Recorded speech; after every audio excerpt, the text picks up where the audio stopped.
Domingo, 16 de novembro, o Lance está presente aqui no velório do Celso Barros, ex-patrocinador do Fluminense, ex-vice-presidente do Fluminense. Nesse momento, antes da sua morte, ontem, no sábado, aos 73 anos, Celso Barros ainda concorria, buscava lançar, a pré-candidatura à presidência do Fluminense para o próximo triênio.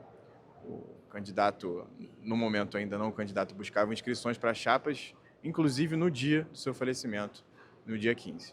O Lance veio aqui, a memória de Celso Barros, um grande personagem do futebol carioca, um grandíssimo personagem do Fluminense, cobrir o dia que pessoas, personalidades do futebol, amigos, se despedem da figura histórica do tricolor carioca. Capitão do título do Fluminense na Copa do Brasil de 2007, Carlos Alberto era amigo pessoal de Celso Barros. O título da Copa do Brasil foi um dos que o Fluminense conquistou sob a batuta do ex-patrocinador. Carlos Alberto conversou com a imprensa e falou um pouco sobre os últimos momentos de Celso. Celso, você estava com ele nos últimos dias. Queria que você falasse das coisas boas que o Celso deixa, a amizade que você tinha com ele, a pessoa que ele era. Eu quero falar do Celso assim. Eu sou muito suspeito, que era como se fosse um pai para mim, né? Então, eu tava até brincando ali com o pessoal que o último momento de divertimento dele foi comigo. Tô até rouco, a gente cantou, a gente brincou. E, assim, aquele jeito dele é imponente, às vezes um pouco explosivo, mas é um coração enorme. Me proporcionou coisa para muita gente. O cara é extremamente sensível, um cara humano, né? Me deu uma das maiores alegrias mesmo dentro desse clube, que foi ser capitão da Copa do Brasil de 2007, que isso eu não vou esquecer nunca. Eu que fui formado aqui, então ele me deu essa oportunidade. E assim, lembrar dos momentos bacanas que a gente viveu. E isso é para todo mundo. Felizmente, as coisas terminam. E lembrar da parte boa. E a vida tem que seguir. Além do ex-jogador Carlos Alberto, Mário Bittencourt, atual presidente do Fluminense, também falou com a imprensa. O mandatário relembrou alguns momentos que teve com o Celso Barros, inclusive na política do clube, e atualmente os dois estavam em lados opostos, mas o presidente deixou claro que a situação era unicamente política e que o objetivo de ambos era o melhor para o Fluminense. Isso foi falado, inclusive, pelo próprio Celso Barros em entrevista ao Lance nessa terça-feira. Assim, primeiramente, um grande tricolor, né? Um cara que, em razão do grande amor que tinha pelo Fluminense, ali no final da década de 90, foi um cara muito importante para o clube, né? Estão presentes aqui hoje o filho do presidente Davi Fischel e a esposa do presidente Davi Fischel, que era o presidente da época, que foi o presidente que aceitou assumir o Fluminense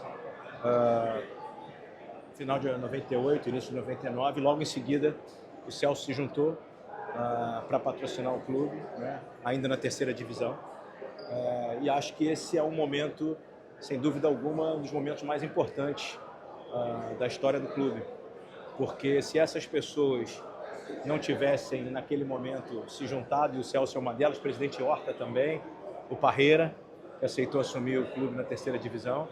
Se essas pessoas não tivessem se juntado ali, é óbvio que o Fluminense é eterno, o Fluminense não teria encerrado suas atividades, mas talvez não tivesse conseguido recuperar suas forças, recuperar as forças de um gigante que é.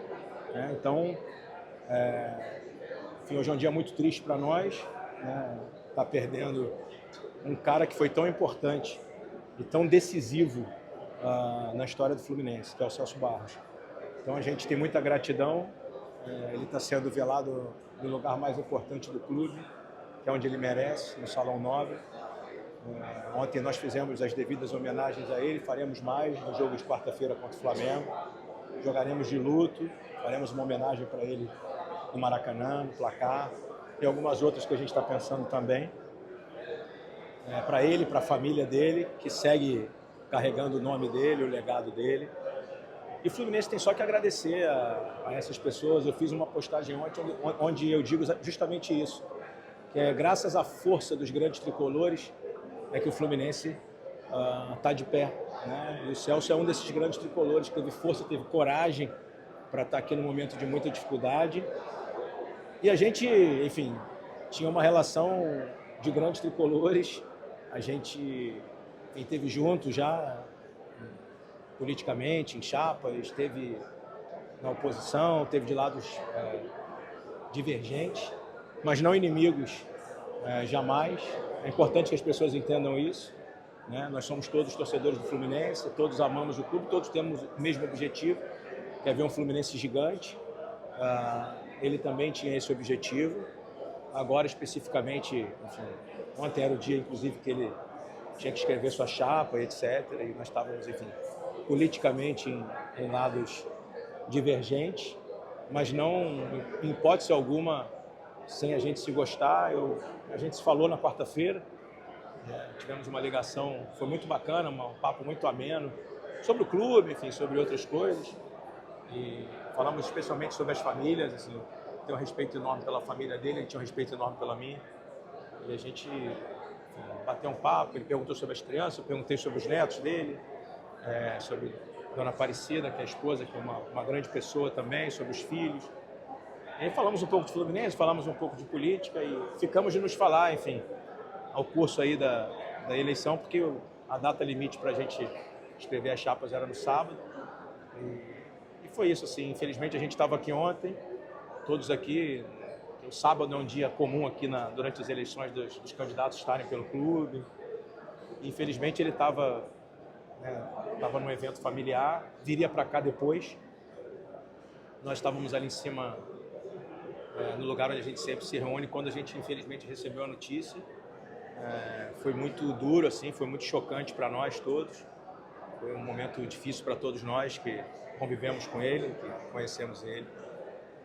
E é isso, assim, são essas coisas da vida que a gente infelizmente passa, né?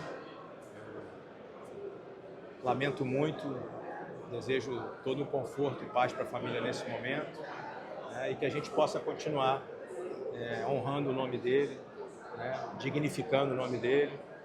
E o cara que construiu a história que ele construiu aqui, eu costumo dizer isso, a pessoa se vai, mas o legado fica, então a pessoa não morre, né? Ele vai ser eterno aqui no Fluminense, eterno para os seus familiares, eterno para os lugares onde passou.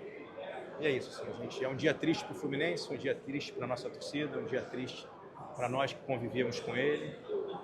E é isso, a gente tem que seguir em frente e sempre reverenciar o nome dele.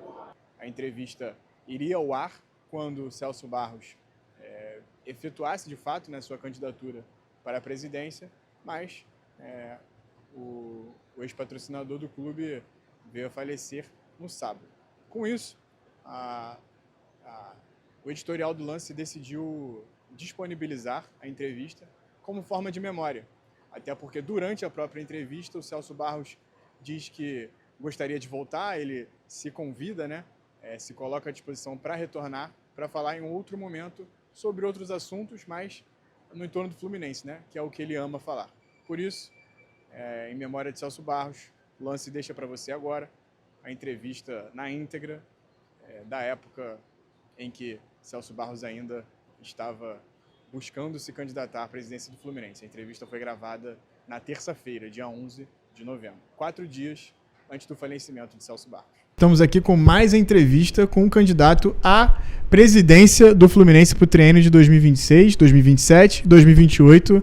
Doutor Celso Barros, prazer te receber. Tudo bem? Prazer é meu. Vou dar um espaço agora para você se apresentar para quem está aqui interessado em te conhecer, né? Difícil um torcedor do Fluminense não te conhecer, mas eu já começo falando uma vez, o sujeito chegou perto do Renato Gaúcho e disse assim, Renato Gaúcho? Ele disse, não, Papa Francisco, porque ele evidentemente é bem conhecido. Não, eu sou Celso Barros, sou médico pediatra, tenho 73 anos de idade, tricolor desde o nascimento e fui patrocinador do Fluminense num dos períodos mais difíceis da história do Fluminense, quando estávamos na Série C, né? E a partir dali assumimos o patrocínio, já contei várias vezes, né? Quem me procurou era o Triunvirato, e principalmente o Davi Fischer, o Francisco Horta, e eles me pediram um apoio para contratar, na época, a seleção brasileira, a equipe, né, a comissão técnica, Parreira, enfim, todos. Então, essa é a minha história no Fluminense, várias conquistas nesse período. Fui candidato em 2016 com um atual candidato, pré-candidato, né, que tem que escrever a chapa, que é o Ademar Arraes. Eu era o candidato a presidente, ele era meu vice. Ficamos em terceiro lugar, o vencedor foi Pedro Abad, que nem encerrou o mandato, né, mas foi eleito, mas durou só 2 anos e 6 meses. E o segundo foi o Mário Tenório, né? Então depois concorri com o Mário, ganhamos, eu como vice-geral, e aí houve também um episódio que todos já sabem, foi um rompimento nosso. E a partir daí caminhei e estou aqui como candidato, não por mim até, porque eu participei de todos os processos buscando a unidade das oposições, com Ademar, com Rafael Rolim, com Monteagudo, Marcelo Souto, e na hora, depois de um certo tempo, se você me permite falar aqui, eu acho que isso é importante, eu disse, mas quem vai ser? Tinha Alexei Dantas, Sérgio Pós. Eu falei, olha, vocês, por favor, escolham aí, né, entre vocês, quem queria ser e tal. Aí ficou o Rolim, Monteagudo e o Marcelo Souto. Pedi que ele saísse, vamos conversar. Depois ele me dizia para a gente seguir a campanha. E aí, depois disso, eu sou procurado pelo Rafael Rolim, que diz para mim que o candidato, segundo eles, o único capaz de vencer o candidato do Mário, que é o Montenegro, sou eu. Fiquei até bem irritado, porque eu falei, eu não queria ser candidato. Aí fiquei danado, não falei mais com ninguém durante uns dias, mas depois veio aquela história do BTG, aí também me aborreci de vez. Digo, não, agora então eu vou ser, já que eles falaram isso. Depois houve o episódio da desistência dele, quer dizer, da chapa, que foi um gesto assim, que causou uma repercussão negativa muito grande. E estamos aqui para falar um pouco sobre o Fluminense, sobre o que nós pensamos em relação ao Fluminense. Atualizando o nosso telespectador, no dia 29, para o dia 29, no sábado, que estão marcadas as eleições do Fluminense. E o Celso espera estar lá, né, para vencer essa com todas eleição. As forças. Antes da gente entrar nas perguntas, eu queria perguntar para você se você consegue detalhar um pouco melhor, depois eu vou te perguntar também sobre essa união da oposição que você estava buscando, mas se você consegue detalhar um pouco melhor o motivo do seu rompimento com o Mário, que é o atual presidente, está apoiando aí a chapa da situação, com o Matheus Montenegro. Eu queria que você pudesse detalhar melhor o que aconteceu. Em relação ao Mário, a situação? Como aconteceu o rompimento, que vocês estavam juntos numa chapa mas o Mário é o seguinte, eu não era também, mais uma vez, para ser candidato. Havia um acordo comigo, com o Mário, com o Tenório, de que eu seria o coordenador do futebol. Então não era candidato. Aí os dois brigaram, uma briga horrorosa, foi aqui na minha casa, que é pertinho daqui desse estúdio, né, onde nós estamos. Coisa horrível, até com 5 horas da manhã eles gritavam, um partia para querer bater no outro, uma coisa assim horrível. E aí continuou e tal, a discussão era quem seria o cabeça de chapa, Mário ou Tenório, né? E aí eles não chegaram a conclusão nenhuma, o Tenório então saiu para montar a chapa. E aí eles vieram para mim e falaram, você tem que ser o vice. Eu digo, mas não quero isso, já falei. Acabei aceitando, com 20 dias antes, eu acho que aprofundaram as divergências com o Mário. Eu disse, não vou ser candidato não, apoio vocês, tudo bem. Não, você tem que ser, tudo será conversado. E no final, com 2, 3 meses de relação ali, depois a gente teve um rompimento por visões diferentes, né, da condução do futebol.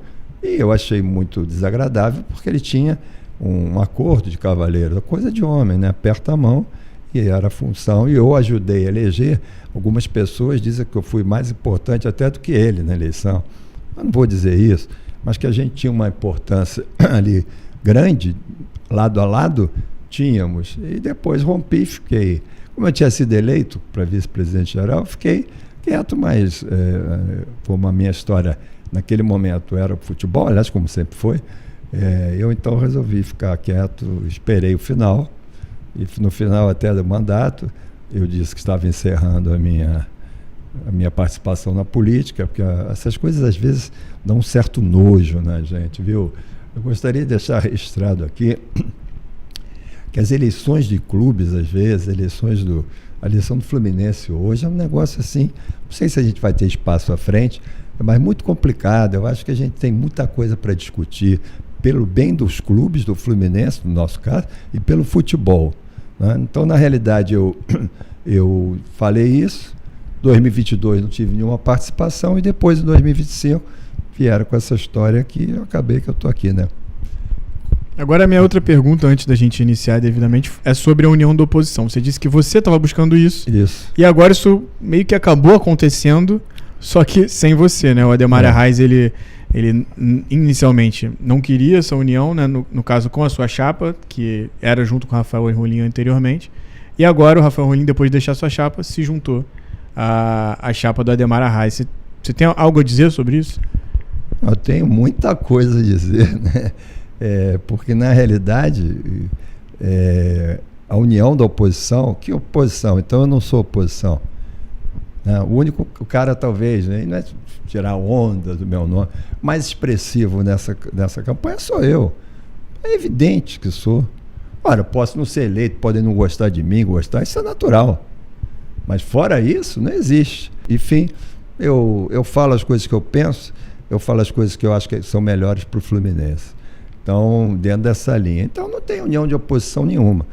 Eles vão ficar lá, na minha opinião, serão derrotados pelo candidato da situação, e eu vou até o final para concorrer e tentar brigar. Mas eles entregaram, se eles se dizem tanto oposição, entregaram no colo do candidato do Mário Montenegro a vitória. E agora estão atrás de mim, desesperados. Você tem que vir. Tem que vir. Por quê, carapaz? Não vou apoiar o Ademar. Quer dizer, já estou avisando isso aqui depois da eleição, mas eu não apoiarei, apesar de ser meu amigo. Mas está cercado de gente péssima, como Luiz Monteagudo, que trabalhou com o Mário 6 anos, foi remunerado 15, 20, 25 mil reais, como gerente administrativo, agora rompe com o Mário. Eu rompi com o Mário, mas eu não era remunerado, né? Até porque não podia ser como vice-presidente. Ele não, ele era um gerente, poderia ser remunerado. Então, da minha parte, eu acho que foi péssima essa jogada deles. Quem perde é o Fluminense, infelizmente. Com isso esclarecido, então, a gente pode seguir para as perguntas e vamos começar com, acho que é o principal assunto do Fluminense no momento, que é o assunto SAF. Então, esclarecendo, inicialmente o Fluminense ele ainda não é uma SAF, mas existe uma proposta apresentada pela Lazuli Partners no Conselho Deliberativo e a votação deve ocorrer após as eleições. Caso sua chapa seja eleita, você, como presidente, pretende tocar esse processo de que forma? Você é favorável ao modelo proposto? Não, você é favorável a algum modelo SAF? Em relação à SAF proposta, eu sou totalmente contrário. Acho os valores baixíssimos. Também até falei isso, talvez um certo estelionato eleitoral, porque isso foi apresentado em cima da eleição, apareceram lá 6 bilhões e 900, isso não é dinheiro novo, seria dinheiro da própria receita do clube, então é uma coisa incrível como se lança essas coisas, e as pessoas adoram enganar os torcedores, né? Porque o torcedor quer time forte, então se ele acha que vai chegar um bilionário e que vai botar lá muito dinheiro, eles ficam todos entusiasmados. Eu acho que o modelo de SAF no Brasil está em xeque. A revista Exame publicou em maio desse ano, ou junho, uma matéria em que eu não vi nenhum comentário, em que eles falam assim que as SAFs em 2024 tiveram prejuízo de mais de R$1 bilhão.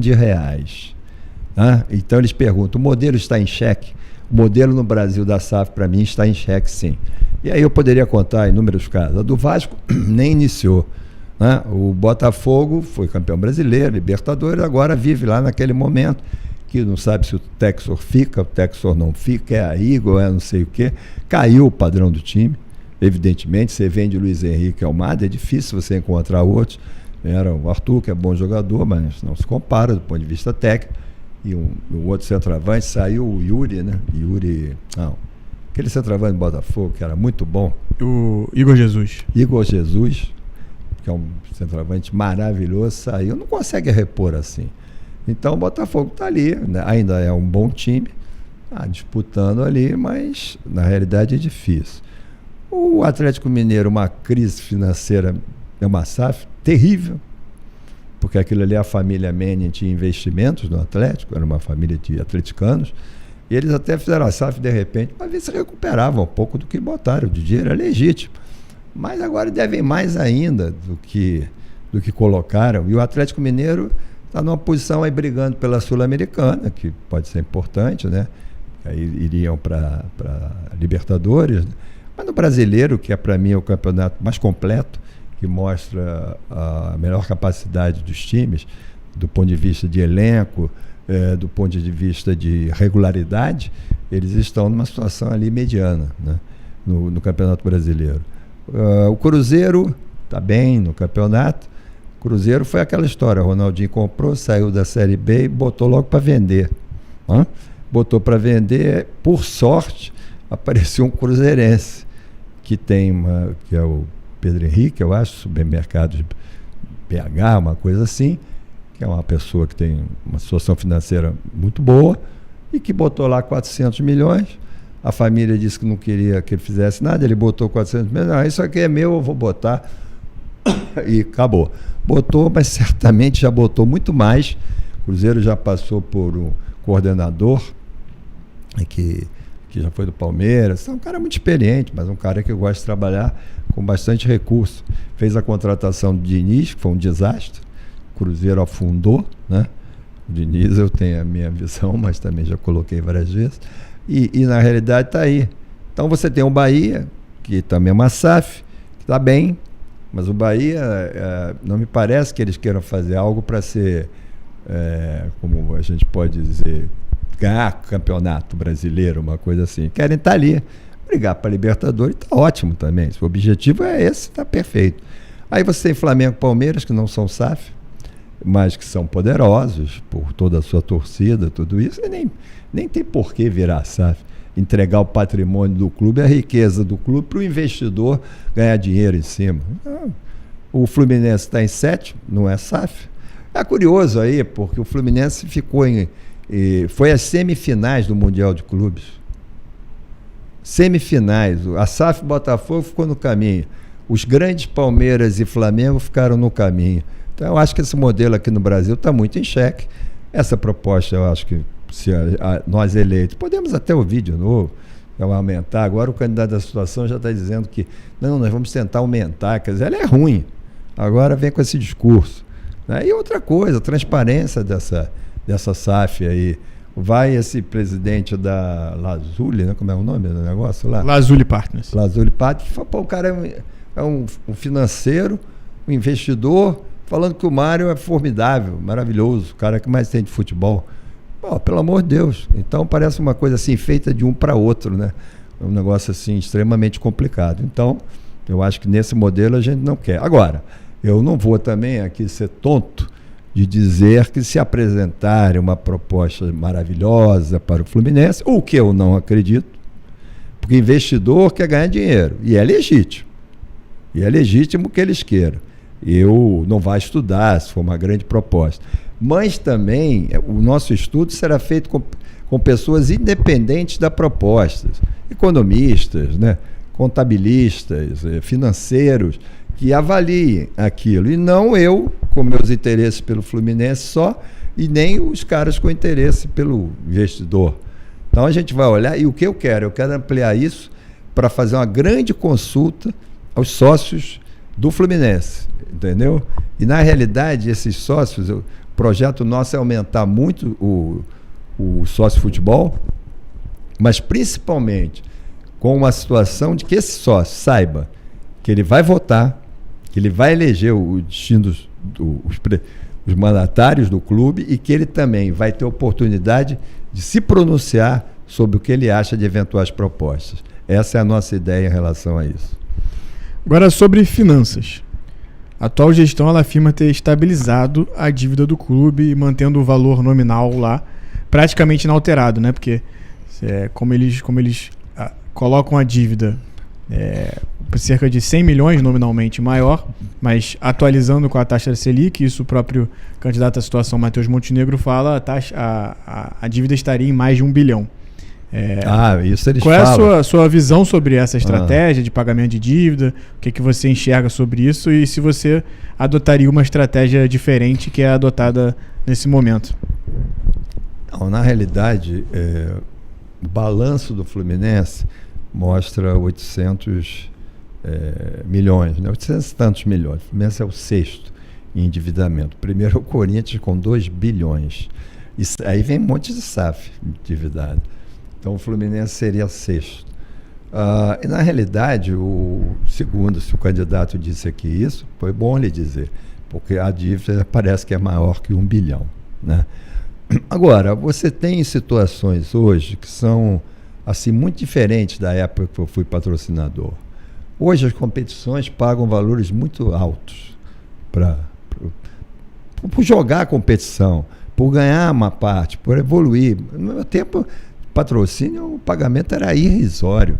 Eu me lembro quando o André Santos, que foi presidente do Corinthians, ele dizia uma vez lá no Paraguai comigo, foi um sorteio, ele dizia, Celso, eu por mim não jogava Libertadores, porque pagava muito mal. Hoje é totalmente diferente, e por fases. Então hoje as receitas são muito boas. Você tem as bets, tem outras formas de fazer isso. Agora, a nossa história, tem aqui todo o plano aqui, detalhado, nós não vamos apenas administrar a dívida, mas reduzi-la de forma estratégica e consistente. Então, há plano de renegociação com especialistas, meta de redução anual, isso é importante. Seja o que for que a gente pague, 50 milhões, 100 milhões, você vai reduzindo, entendeu? Novas fontes de receita, aí vem uma série de situações. E aí o que eu acho? Nós também, o Fluminense, pelo menos olhando de longe, tem gente pra caramba trabalhando, né? Toda empresa tem, você sabe, você trabalha numa empresa, ela tem que olhar a sua situação de custos, né? Então essa redução de custos dentro da casa também, ela será muito importante. E nós vamos procurar fazer isso também. Então eu acho que com as premiações, com os patrocínios, com o aumento do sócio futebol e junto com todas essas medidas, nós vamos trabalhar bem para reduzir essa dívida. Você estava mencionando agora como as receitas dos clubes mudaram. E um desses assuntos é sobre a formação de ligas. O Fluminense ele é um dos clubes integrantes da LFU e ele é um dos fortes integrantes da LFU, né, em termos até financeiros. É uma liga formada em contraposição à Libra. Qual é a sua posição sobre o Fluminense na participação dessa liga e se você pretende manter um alinhamento do clube, se você concorda com esse acordo atual? Claro, eu pretendo, mas eu tenho que chegar lá e ter conhecimento, né? Porque também essas coisas, o Fluminense também em termos de transparência é quase zero, né? Mas a tendência no mundo são as ligas. Você vê lá a Liga na Espanha, entendeu? É esse tipo de coisa, que você fica muito mais fácil de você negociar em bloco. A CBF, teoricamente, ela é apenas uma organizadora, né, do evento, então eu sou favorável às ligas. A questão da liga. Agora já começa uma liga com outra liga. Aí briga o Palmeiras com o presidente do Flamengo. Já começa aquelas coisas, né, que só atrasam, na realidade, o futebol e o avanço dessas ligas. Mas vamos olhar sempre com muito cuidado, muito carinho, e eu, a princípio, sou favorável à liga, como tese. E aí vamos discutir lá. Partindo agora para futebol. Agora é bom. Durante a gestão do Mário Bittencourt, o Fluminense ficou conhecido pela preservação do trabalho dos técnicos, às vezes até sobre uma grande pressão externa, exemplo do Mano Menezes agora, do Fernando Diniz em 2019, em 2024 também. Você se considera essa postura de continuidade do trabalho como algo positivo ou acredita que em alguns momentos tenha faltado mais agilidade ou rigor? Olha, o técnico é o seguinte, como eu fiquei 15 anos lá, eu trabalhei com muitos técnicos, e muitos eram técnicos de ponta. Trabalhei com o Ricardo Gomes, com o Parreira, com o próprio Renato Gaúcho, com o Muricy Ramalho, com o Abel Braga, né? Então eu de técnico eu entendo um pouquinho. E o técnico está sempre condicionado à questão de resultado. Não adianta no futebol brasileiro, até no futebol mundial também. Eu vi agora mas eles demoram um pouco, né? O Wolverhampton, que é o lanterna do campeonato inglês, demitiu o técnico, o Vitor Pereira, parece ser um bom técnico, teve no Brasil. Depois tem 11 jogos, ganhou 2 pontos. E foi para lá que o nosso querido presidente enfiou o André e o John Arias, que sumiram na história do Wolverhampton. Aliás, outra coisa meio esquisita, né? Que na realidade aconteceu. Então, o técnico é isso.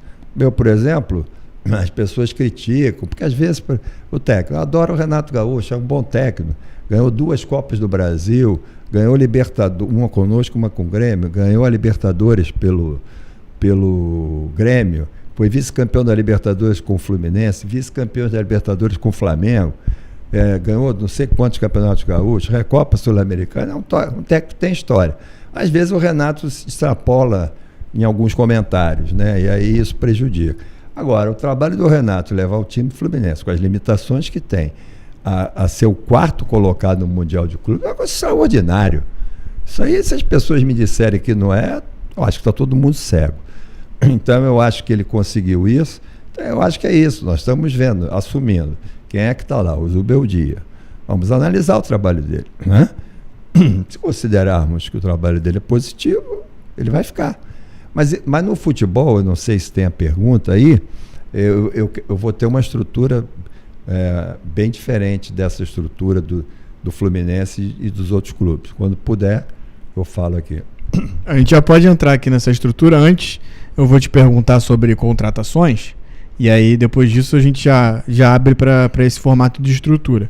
Mas para trazer um gancho, principalmente contratações, o Fluminense ele teve uma mudança de perfil de contratações nessa última gestão. A própria gestão já reconheceu publicamente que o ano de 2024 é usado como exemplo de erro, né? A gente teve jogadores como Douglas Costa, Renato Augusto, Gabriel Pires. E isso foi reconhecido como um erro da gestão, que afirmou que mudou de rota, contratou jogadores com perfil diferente. A gente teve depois a chegada do Bernal, do Serna. E eu queria perguntar para você, na gestão Celso Barros, que tipo de contratação, que tipo de perfil de mercado o Fluminense teria? E aí, além disso, como seria a estruturação do futebol com o Celso Barros? Então, vamos lá. Eu acho que o Fluminense, porque venceu a Libertadores, entrou numa situação de que o Fernando, nosso querido Ruff, como é que Felipe Melo. O Felipe Melo, outro Marcelo, né? Não sei se o Thiago Silva estava, né? Thiago Silva chegou em 2024. Depois. Então o Fluminense investiu, o próprio Fábio, goleiro, né? Que é maravilhoso, por sinal. O Fluminense investiu em jogadores mais rodados e com maior experiência. Deu certo, mas evidentemente não me parece ser a melhor política. A melhor política sempre no futebol e na vida é o bom senso, né? O meio termo. Os de idade mais avançada, para deixar mais claro: Cano, Keno, Marcelo, Ganso, Samuel Xavier, Felipe Melo e o Fábio. O Cano fez uma temporada maravilhosa, era mais novo, né? Em 2023 do que agora, 2 anos, pouco.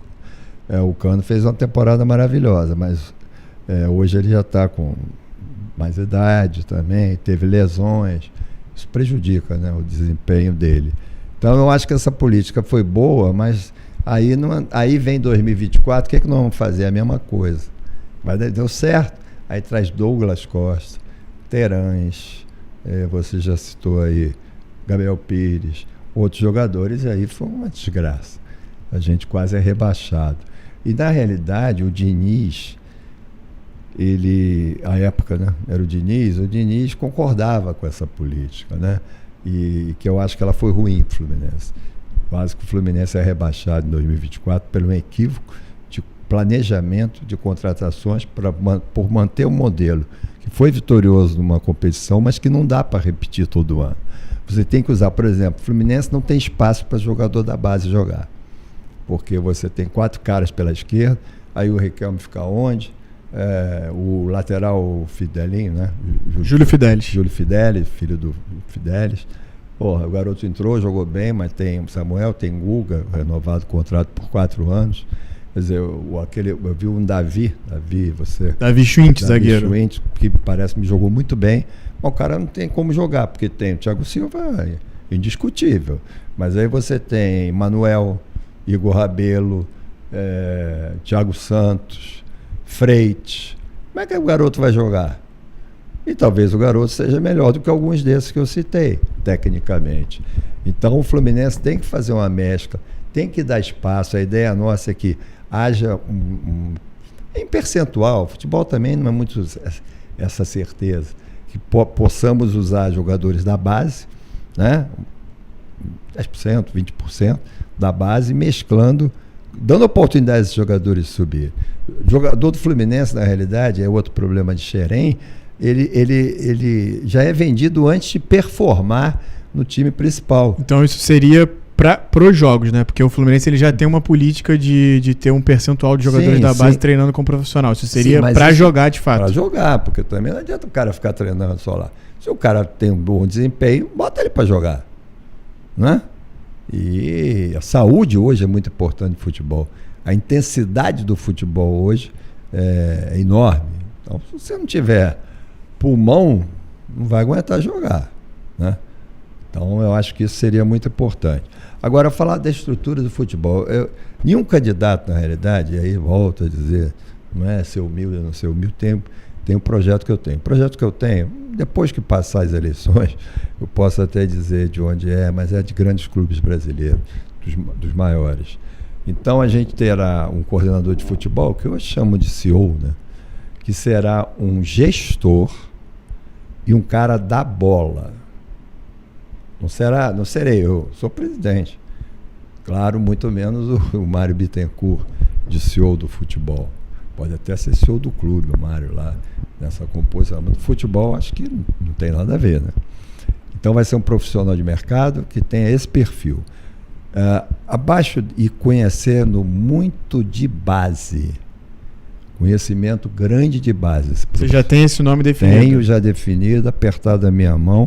Mas o bicho está empregado, então não vou fazer isso. Empregado aqui no Brasil? Onde ele está, não vou ficar falando. Mas ele está empregado, eu posso até dizer, eu nem vou dizer depois, porque parece que ele estaria se movimentando. Deixa quieto. Se eu vencer, eu apresento. No dia seguinte, eu apresento. No dia da eleição, eu apresento. Digo quem vai ser. E aí você vem para baixo. Se fosse um quadro ali, era bom, né? Aqui esse cara. Aí do lado de cá, o gerente do futebol profissional, do outro lado, o gerente do centro de formação de atletas, que seria Xerém. Então, toda a coordenação passa por esse cara aqui, que reportarão a eles o gerente de futebol profissional e da base, e que ele tem muito conhecimento de base. E aí você desce para um esquema assim, todo estruturado, de cargos, funções, estrutura, é algo assim muito bonito. Inclusive a gente vê por que algumas coisas dão certo e outras não. E não é só questão financeira. É claro que a questão financeira é importante. Eu não seria leviano se dissesse que não. Mas você tem como estruturar. Veja você o problema. Hoje o Mirassol é um exemplo, eu estou falando. Já fiz 50 mil lives, podcast. O Mirassol está aí, eu acho que é quarto colocado, né? E é um clube associativo. Rapaz, se olhasse o Mirassol no início, qual é a velha... o Mirassol vai ficar para não cair, né? E hoje ele está em quarto, então dá para fazer futebol dessa forma. Eu não sei como o Mirassol vai perpetuar, apesar de eu ter visto que eles fizeram mais de 100 anos, né? Mas não é um clube assim de grande apelo, de torcida, então é difícil às vezes esses clubes se manterem assim no topo, né? Mas a campanha é maravilhosa, então eu acho que vai dar para fazer. O nosso projeto tem um detalhe assim que eu vi quando me apresentaram, que eu achei uma coisa simples, pode ser que eu não soubesse, fosse ignorante nisso, mas é uma história que eles têm gente observando em toda a região, jogadores em pelada, essas coisas, né? E eles, quando vem um garoto assim de destaque, eles falam, família e tal, e eles levam para o clube, mas eles não botam o garoto no campo, não. Eles têm um campo de terra para o garoto jogar. Eu achei isso assim, pode ser uma bobagem, mas eu achei um troço sensacional. Então eles fazem a adaptação do menino ali, o menino evoluindo, aí sim eles botam no campo. Porque às vezes você tira o menino disso, joga ele no campo, ele some. Entendeu? Então isso tem que ser muito bem visto e trabalhado. Próximo tópico agora é a estrutura física do clube, né? As estruturas materiais. Recentemente o Fluminense renovou o consórcio com o Flamengo para a administração do Maracanã, então tem aí pela frente mais 20 anos de consórcio. Queria saber qual é a sua visão sobre essa parceria e também já aproveitando sobre Maracanã, a Alerj agora está discutindo a possibilidade de colocar o Maracanã à venda e a gente já tem notícias e informações de que o Fluminense, caso isso acontecesse, seria um dos interessados em adquirir o Maracanã, até em parceria com o Flamengo, mantendo algo próximo, né, do que é a estrutura atual. Eu queria saber o que você pensa disso. Eu sou totalmente favorável à utilização do Maracanã pelo Fluminense e eu acho que esse não é consórcio, mas essa administração junto com o Flamengo eu acho que é ótima, não vejo problema nenhum nisso. Quanto a comprar, se o Fluminense tiver dinheiro, é outra história, né? O Flamengo talvez tenha, o Fluminense eu não sei. Aí a gente vai ter que ver isso com cuidado. Mas também se tiver, e ser um estádio dos dois, o Flamengo, você vê o projeto do estádio dele, lá no gasômetro, parou, né? Entendeu? Então eu acho que para mim o Maracanã é a casa do Fluminense, até que se construa algo melhor ou maior. E também não tenho nada contra essa situação do Flamengo. Tem que saber trabalhar isso como uma parceria de investimento. Então, essa compra também, se puder ser feita pelos dois, também eu concordo, olhando a situação financeira do clube, porque hoje a gente não tem número nenhum assim que não tem essa transparência. Então, além do Fluminense, além do Maracanã, a gente tem o estádio das Laranjeiras também, inclusive uma das propostas da chapa da situação, e que já era da anterior também, da gestão Mário Bittencourt, é a recuperação, né, do estádio das Laranjeiras com potencial construtivo. Além disso, ainda tem o CT Carlos Castilho, que existe projeto também de expansão, projeto de finalização de hotelaria e de melhoras, né, no CT em geral, bem como também da estrutura do Fluminense, onde é o grande berço, né, de talentos do Fluminense, que é Xerém. Sobre essas 3 estruturas base assim, né, para o funcionamento do clube, o que a gestão Celso Barros tem de planejamento? Você falou um bocado de coisa, né? Falei Laranjeiras. Laranjeiras, essa situação, todo mundo promete. Mário já prometeu. Quando eu era frequentado com ele, prometia. Foi 3 anos e meio, né, a gestão. Depois, mais 3 anos, ele continuou prometendo. E agora ele continua prometendo, né? A gente pensa, por exemplo, analisar direitinho essa situação do potencial construtivo, né? Ter conhecimento claro disso. Não posso chegar aqui e me basear que eu ouvi dizer, né? A ideia, a princípio, talvez seja assim, de reformar o centro lá em Laranjeiras, jogar jogos do futebol feminino, jogos de base e até, eventualmente, alguns jogos do profissional de menor apelo, né? Agora, ali tem que ver a obra. Por exemplo, hoje você não pode fazer um negócio sem acessibilidade. Se você subir aquele degrau da arquibancada do Fluminense, aquilo é impossível. Então você não pode oferecer ao torcedor, e você tem regras para isso, um tipo de situação dessa. Então a gente tem que pensar. Xerém cada vez aprimorar mais, né? Xerém vai ser algo assim que a gente vai olhar com muito cuidado. E vamos ter o profissional indicado para olhar isso, né? Para tratar de Xerém. O centro de treinamento melhorou um pouco, né? Teve algumas obras, campo, mas infelizmente ali era para ser a concentração, né? Eu estive lá até com o Mário, no período que estávamos juntos, participando, e aqueles quartos todos que seriam excelentes, concentrar ali, ficar todo mundo ali, estão inacabados. Eu nem sei o estado daquilo. Aquilo virou pó, né? Então acho que tem que se rever isso, aquela estrutura, se for possível, partir para terminar essa estrutura de hotelaria, né? E, enfim, então basicamente são essas as coisas para os três estádios, né, os centros.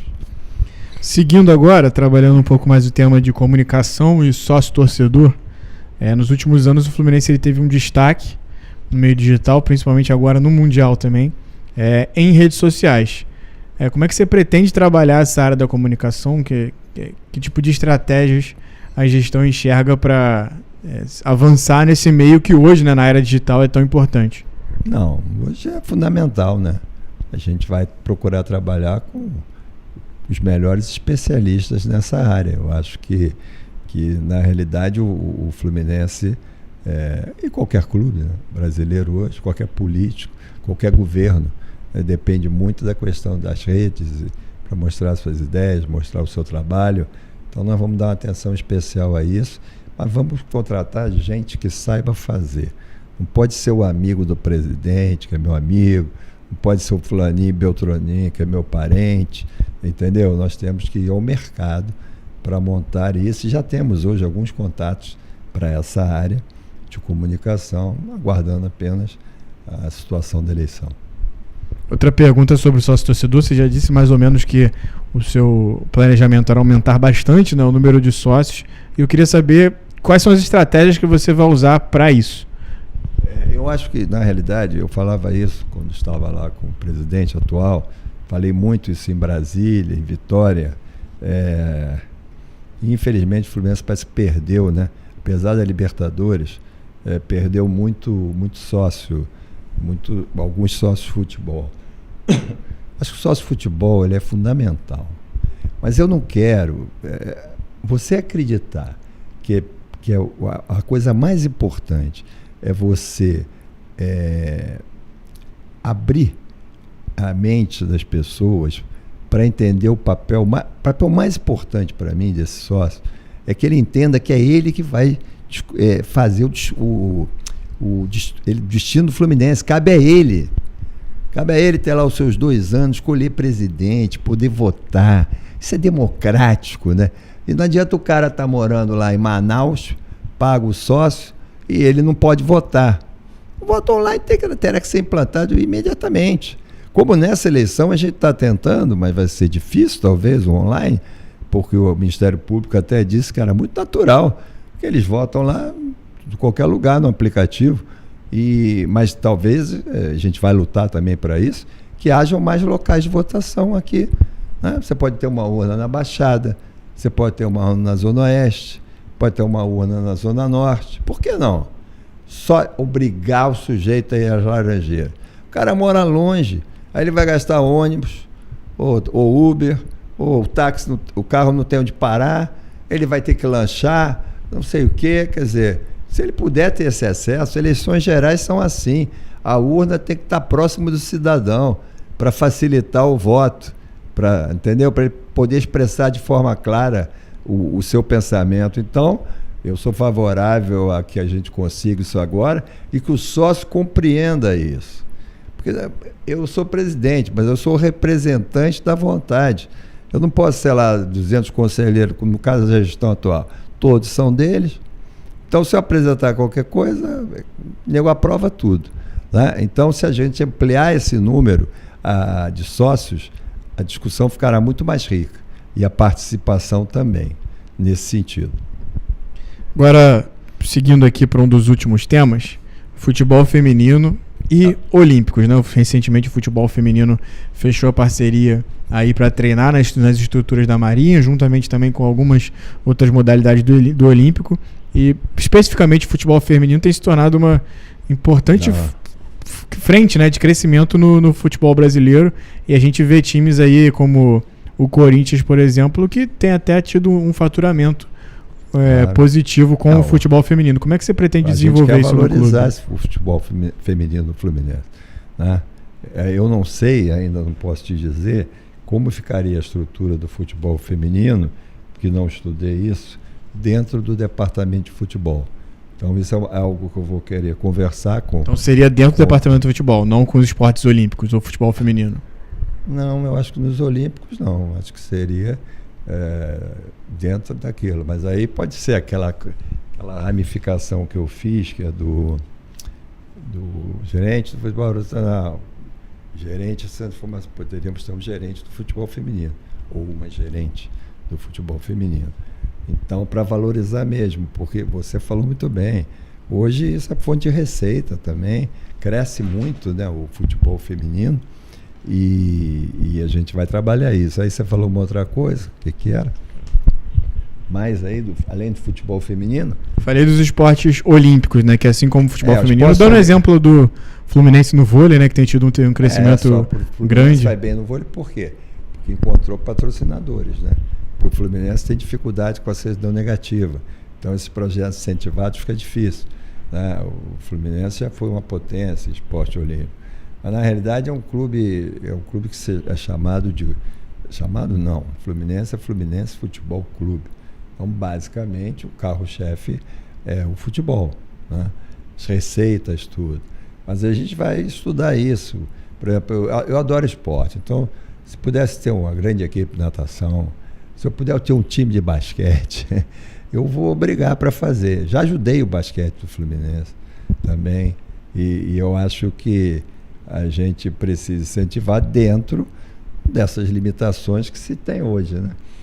Essa situação do centro da Marinha eu acho bem interessante, né? Vamos olhar isso com carinho, porque a gente não quer destruir nada que ninguém construiu. O que construiu for bom, a gente vai... E o que não for bom, a gente não vai destruir, a gente vai trocar, vai mudar, né? Essa coisa de destruir é uma coisa meio... né? Então nós vamos fazer isso, com toda certeza. E agora, para a gente concluir, eu vou abrir um espaço para você, mandar o recado que você deseja aí para o seu potencial eleitor aqui. O Pedro, eu queria agradecer aqui ao Lance, tá? Essa oportunidade. Nós estamos vivendo um momento assim, muito difícil no Fluminense em relação à eleição.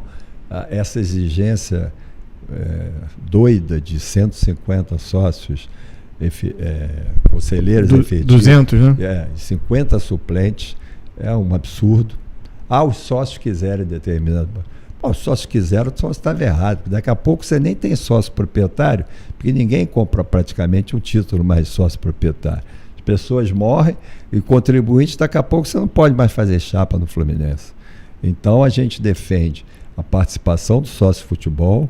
Eu entendo até que talvez para presidente e vice não, né? Mas no conselho é um absurdo um clube de futebol não permitir. E em 2012 era permitido. Quando eles perceberam isso, em 2019 eles mudaram, botaram que o sócio não pode participar. Por quê? O Fluminense quer se manter, e aí eu acho que é uma coisa equivocada do Mário, eles querem manter, na realidade, a eleição nos feudos. Eu quero descentralizar a eleição, eu quero democratizar o processo da eleição, eu quero que as pessoas votem, que as pessoas tenham direito a votar. Isso é fundamental. Essa história de botar a urna aqui e ali facilita o eleitor. Será que isso politicamente seria bom para mim? Eu não sei, pode não ser, mas não me interessa isso. Não me interessa que as pessoas possam expressar se o Montenegro é o grande nome, que seja eleito. Se for eu, entendeu? Muito bem, se não for, eu participei, eu lutei, me coloquei, me expus e tenho uma trajetória, evidentemente, de vitória no Fluminense. Eu acho muito interessante, e isso é pena que vai passar depois ou não, né? Não sei como é que vocês vão fazer, olhar o perfil do candidato, né? Quando você escolhe o cabeça de chapa. Então, eu diria algumas coisas. Quem é que tem a cara do futebol dos candidatos? É uma pergunta. Quem é que tem a maior rede social dos candidatos? É outra. Quem tem uma história de vitórias no Fluminense de 15 anos? Aí pode colocar outros. Quem é o mais velho? É ruim ser mais velho. Não sei o que, atestado de saúde. Porque nesse aspecto fica mais fácil para as pessoas escolherem. E para encerrar, você me permitiu aqui, a gente tem o plano de gestão 2025-2028, está tudo aqui, o flu que a gente quer, e eu vou ler rapidamente uma mensagem que nós estamos mandando aos torcedores tricolores. Celso Barros, experiência que constrói, juventude que transforma. Uma mensagem à nação tricolor. O Fluminense Futebol Clube é mais do que uma instituição.